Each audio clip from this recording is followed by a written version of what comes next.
Hello student, chapter 4 के second part को मैं लेकर आई हूँ। पहला पार्ट इनकम्प्लीट रह गया था, तो चलो इसको कंटिन्यू करते हैं। हमने क्या पढ़ लिया था कि पोखरण फर्स्ट जो राजस्थान के जैसलमेर में हुआ था स्माइलिंग बुद्धा के नाम से इंदिरा गांधी के टाइम पर। पोखरण सेकंड 1998 में हुआ था अटल बिहारी वाजपेयी के टाइम पर। अब हम पढ़ते हैं एनपीटी और सीटीबीटी ये क्या थे और भारत ने इनके ऊपर साइन क्यों नहीं किए। तो देखो, सबसे पहले समझते हैं एनपीटी क्या था। एनपीटी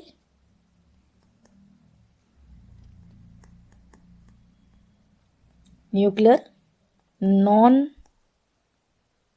पॉलीफ्रेशन।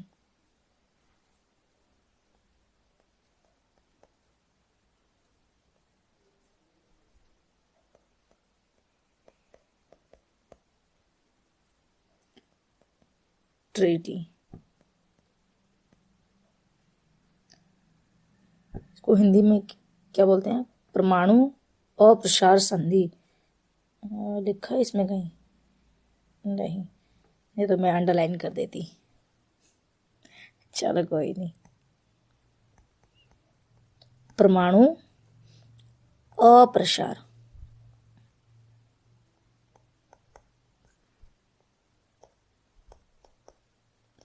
परमाणु अप्रसार संधि ये एक अंतर्राष्ट्रीय संधि है। ये अंतर्राष्ट्रीय संधि यानी कि इसमें कई सारे देश शामिल हैं। इसका उद्देश्य क्या है? परमाणु हथियारों के प्रसार को रोकना। जो परमाणु हथियार है उसको ये बात करता है कि जो परमाणु हथियार है उसको ना बनाया जाए, उसके रोकने की बात करते हैं। परमाणु हथियारों की संख्या को कम करना, परमाणु हथियार की संख्या को कम करना, परमाणु ऊर्जा का शांति प्रयोग को बढ़ाना।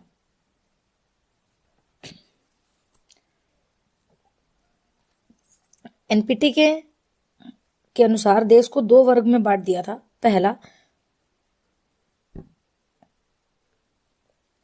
पहला परमाणु हथियार संपन्न देश, पहले वो देश जिनके पास परमाणु हथियार हैं। दूसरा वो देश जिन्होंने 1 जनवरी 1967 से पहले परमाणु परीक्षण किया। क्या समझे? 2 देश 2 वर्गों में बांटा। एक जो बिल्कुल परमाणु हथियार बना के बिल्कुल संपन्न हो चुके, दूसरे वो जिन्होंने 1 जनवरी 1967 से पहले उसका परीक्षण किया, जैसे अमेरिका, रूस, ब्रिटेन, फ्रांस, चीन। अब गैर परमाणु देश वो हो गए जिन्होंने परमाणु हथियार रखने की अनुमति नहीं है, जिनको नॉन न्यूक्लियर देश उनको बोला गया जिनको परमाणु हथियार रखने की अनुमति नहीं मिली। और इसीलिए भारत इस पे साइन नहीं किया। भारत के कहने का मतलब ये है कि जो देश परमाणु संपन्न बन चुके हैं वो तो पावरफुल हो गए हैं, और जिन्होंने नहीं बनाया है वो तो कमजोर है। तो ये चीज भारत को सही नहीं लगी है। भारत को ये भेदभावपूर्ण वाली नीति लगी है।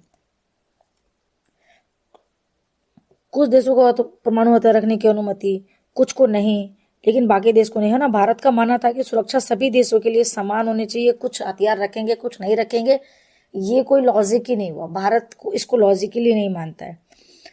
ये जो एनपीटी है 1968 में ये बनी थी और ये लागू कब हुई? 1970 में ये लागू हुई है।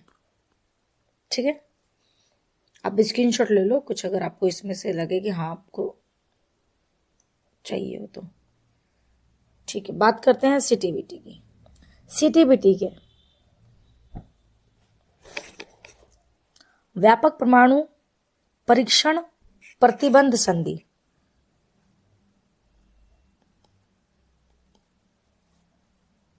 Comprehensive test ban treaty.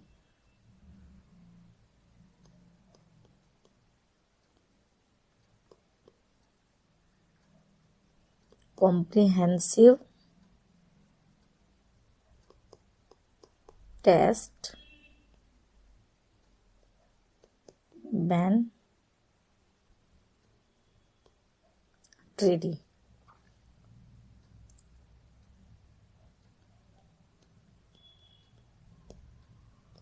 व्यापक परमाणु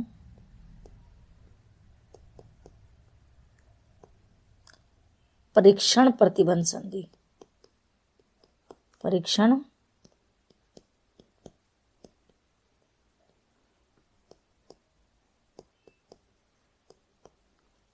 संधि ये सभी प्रकार के परमाणु परीक्षण पर पूर्ण प्रतिबंध लगाता है। ये जो संधि हुई थी, ये संधि में ये कहा गया था कि जो परमाणु परीक्षण है उस परीक्षण पर पूरी तरीके से पाबंदी लगाने की बात करी है इसने।